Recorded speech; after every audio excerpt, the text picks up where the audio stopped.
Monster Hunter Rise Sunbreak is 2 years old at this point, but if you're like me, you may just be getting around to it now.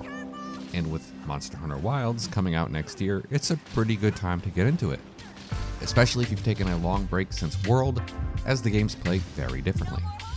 But more so than a lot of other games I've played, it's a bad game to go into blindly. Monster Hunter World is complicated, sure, but it was, and is, super popular. There's a ton of info out there. Rise, on the other hand, never quite reached those same heights, especially on platforms other than Switch, where it originally launched. With that in mind, I have 25-ish tips you should know now before you start. Trust me, you'll thank me later. I originally started Monster Hunter Rise on Xbox when it was on Game Pass, and I had no issues finding at least one other player for almost all of my multiplayer hunts, even with low-rank quests. But eventually I decided to make the jump to PC.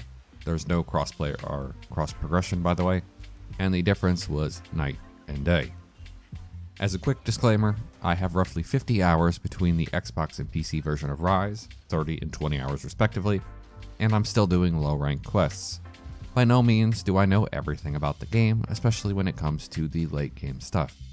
But what I do know is a ton about efficiency, optimizations, and other dorky things like DPS calculations, because I can never stop myself from researching and obsessing over that kind of stuff.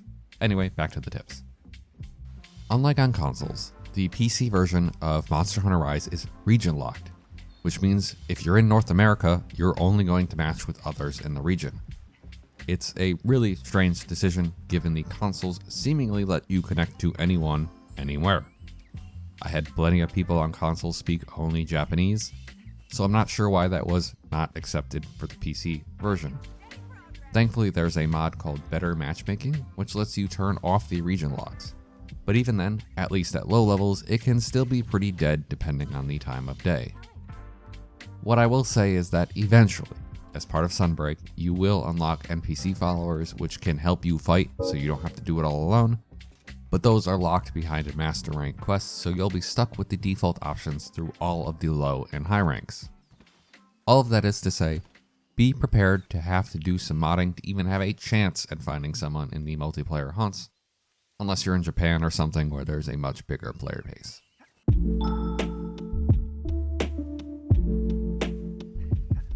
One of the first things I found myself missing in Rise were the Scoutflies from World that would lead me directly to the monster so I didn't have to check the map or think about my pathfinding. While there are no Scoutflies in this game, there is an option in the menu to turn on an arrow that will direct you to the monster. It's smart enough to stick to paths, up vine walls, jumping down holes, etc., but it isn't smart enough to know that you can just wire bug over things. Either way, I turned it on and have enjoyed it a bunch. It fades away once you're within range of the monster, so you don't have to worry about it clogging up the screen as you fight.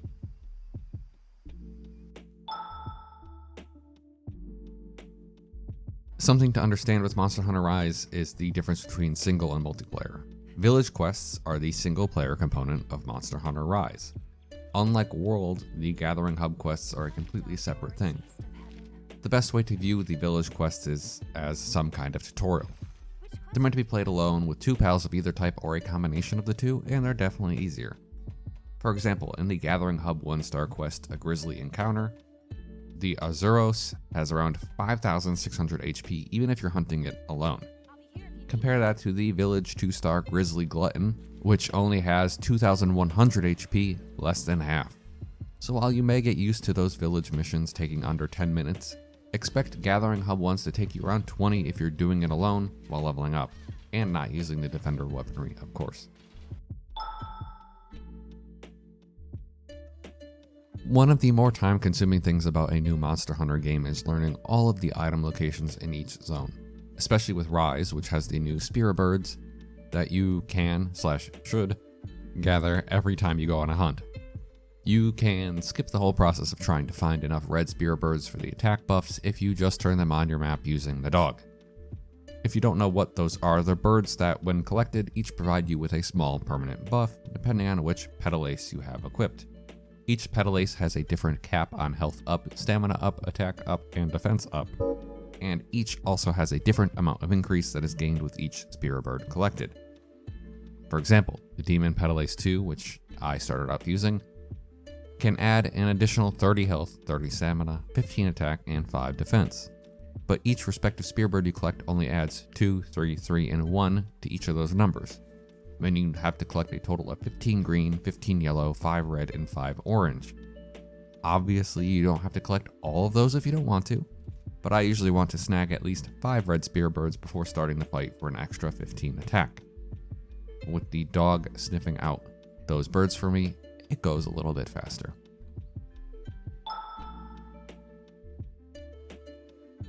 Speaking of, if you're the type of person who likes to always have those extra items highlighted on your map thanks to the dog, you may also want to consider swapping your minimap style. By default, it displays a wider version so that you can see you and where the monsters are, but you can toggle it so that it zooms in and displays the detailed version of the map complete with any of the items or endemic life you've had your dog sniff out. That way you don't have to constantly open and close the larger version of the map just to see what's close to you.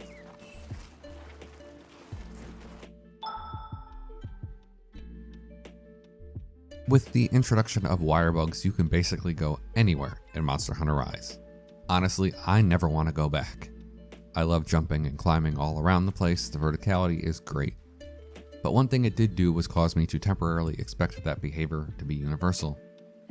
There are plenty of times when you've wire bugged somewhere, or maybe you're just climbing a really tall wall because you can now, and when you run out of stamina, you'll backflip off of it and fall all the way back down.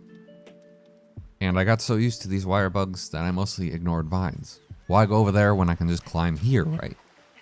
Well, the one benefit for vines is that you don't have to worry about stamina. Sure, you'll climb faster when you have the stamina to burn, but when you run out of stamina and are on a vine, you'll keep climbing, just more slowly. So they're still useful even with the added maneuverability of those wire bugs.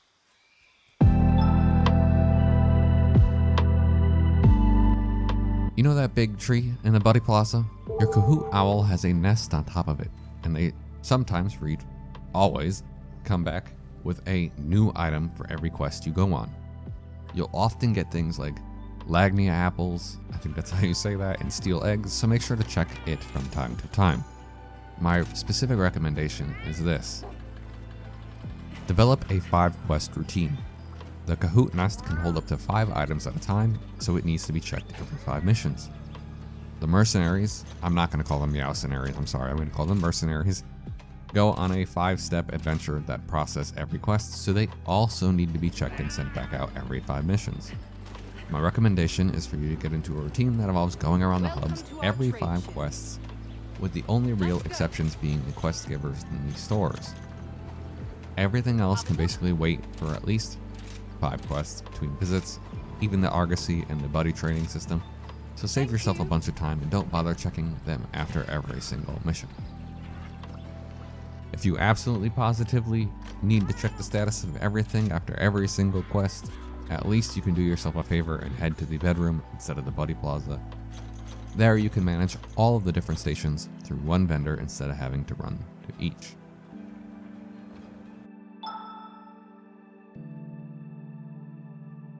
I'm going to get into some of the really basic stuff soon, I promise, but I like to front load my videos with the most important and most helpful tips first. So let's talk about Palicos. I'll admit that I've learned just about everything from this really super awesome Google Doc that I will share in the pinned comment below.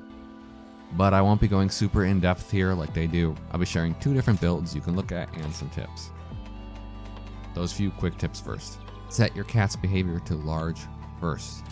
Cats largely inflict status effects, so we don't want that wasted on small monsters. In general, you want to craft the best status inflicting weapon. Paralysis and sleep are obviously the best for you, though blast and poison can be okay too. Make sure to use the Fellvine into your action bar when you have a cat.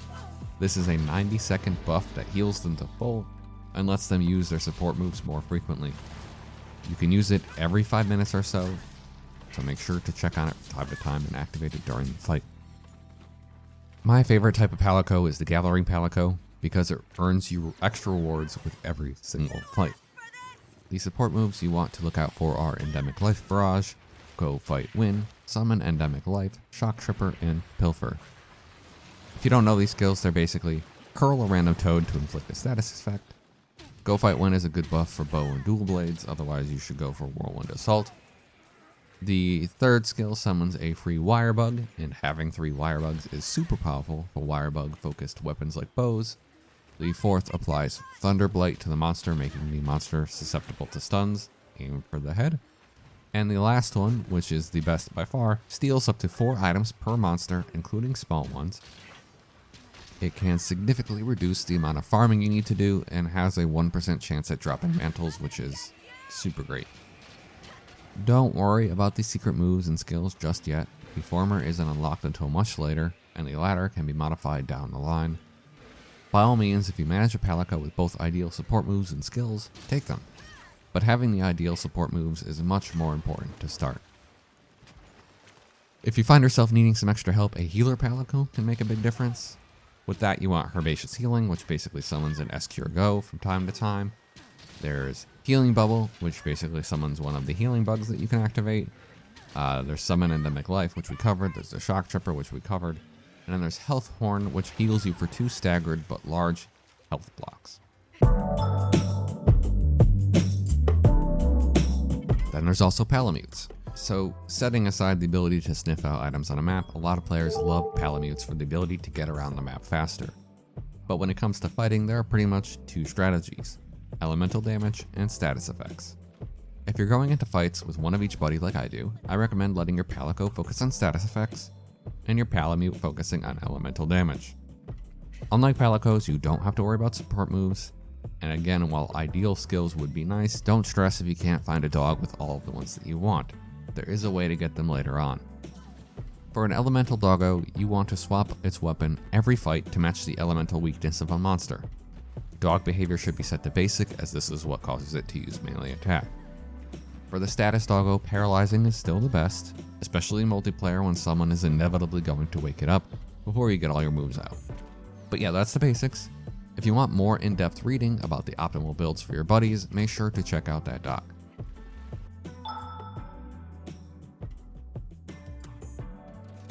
One of my biggest mistakes when I first played a Monster Hunter game back when World first came out was prioritizing the amount of armor and elemental resist I had over the perks the armor offers. In general, armor perks are so much more impactful than any amount of elemental resist or armor. So you should focus on selecting the best armor skills for your weapon and build list. It's totally fine if you go a long time between changing armor sets. Spend those armor cores to upgrade the ideal armor sets for yourself and let that be that until better armor skills come around. In general, armor skills greater than defense, greater than elemental resistances.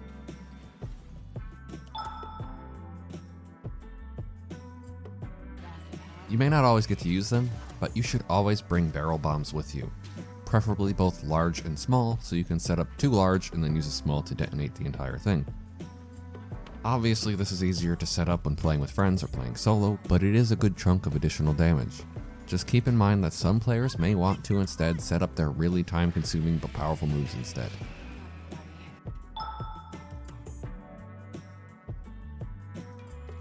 If you're anything like me, you probably have 1 Palico and 1 Palimute that you use consistently. But you shouldn't neglect the rest. Both the Mercenaries and Submarine system grow more powerful and unlock new buffs as your buddies level up. So I recommend the following setup. 1 Palico and 1 Palimute that you take with you on hunts that have the best perks for you. 2, eventually 3 Submarine buddies. 4 Mercenary buddies, and then fill up the buddy dojo to capacity. This allows you to have everything active while still training up their replacements. Generally, I do this. Come home after 5 hunts, retrieve the Mercenaries and the subs, go to the buddy dojo, and auto-select the lowest level buddies for additional training. If any of my buddies have reached the level 15 breakpoint for the subs, I put them there. Otherwise, I just fill out the 6 slots appropriately, using the highest level buddies I have. Then I send out the Mercenaries and subs, and set the dojo back to training with an apple. This way, I never really have to think about the buddy process and can instead focus on hunts.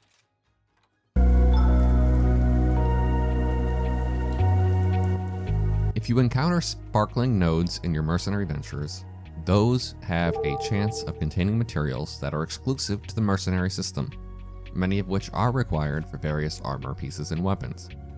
Again, I'll link a guide that details at what ranks and where these all can be found. But to avoid location spoilers, I'll simply list out all of the items. That way you can know when forging that you can only get those from this system. They should be on your screen now.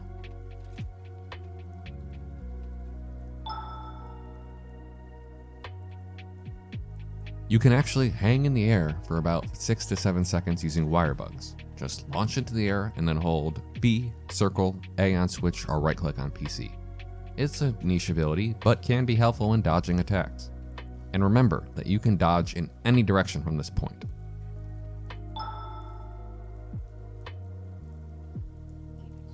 I really shouldn't have to go into why you should always eat before every hunt, but just do it.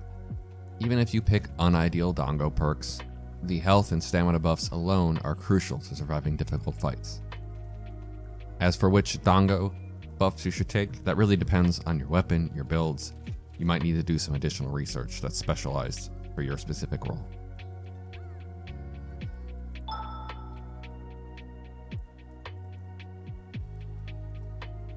It's easy to completely ignore Motley Mix, especially if you were only half paying attention during the tutorial. I'm guilty. In short, Motley Mix involves giving Yomogi some raw ingredients to cook and turn into rations, steaks, and other consumables. For example, one raw meat always turns into one well-done steak, but one blue mushroom will always turn into one herbal medicine with a chance at an additional herbal powder. All items have various potential rewards, but generally that's not why you utilize the system. Rather, this is the main way to get yourself Dongo tickets, those things you can turn on when ordering food, that gives all of your Dongo skills an additional 40% chance of activating. Basically, you want to get to the point where you're using these Dongo tickets with every single fight so you don't have to worry about a skill not activating.